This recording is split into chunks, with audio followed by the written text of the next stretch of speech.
আজ আমরা ক্লাস 12 এর চতুর্থ সেমিস্টার রাষ্ট্রবিজ্ঞানের ষষ্ঠ অধ্যায়ের উত্তর নিয়ে চলে এসেছি। কিসের উত্তর? ওই যে কিছুদিন আগে যে সাজেশন ভিডিও দিয়েছিলাম, সাজেশন টাইপের যে ভিডিও, ওর যে 6 নম্বর অধ্যায়ের বড় কোশ্চেন ছিল, সেই বড় কোশ্চেনের উত্তর কিভাবে পাবে বা উত্তরের নোটস কিভাবে পাবে সেটা জানার জন্য একটু ভিডিওটা দেখো। সবাইকে বলবো যারা জানো তারাও দেখো, কারণ কিছু কথা তো বলবোই, তাই না? তো কিভাবে পাবে ওটা বলার আগে আমি বলি যে তোমরা যখন ওই নোটস দেখবে, নোটসের প্রতিটা কোশ্চেন লেখার পরে আমি কি করেছি, কোশ্চেন লেখার নির্দেশিকা বলে একটা অংশ যুক্ত করেছি। সেখানে যে নির্দেশিকাটা দেওয়া রয়েছে ওটা একটু ফলো করার চেষ্টা করো।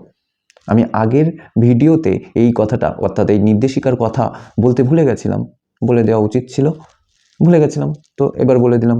তো ওগুলো একটু ফলো করো।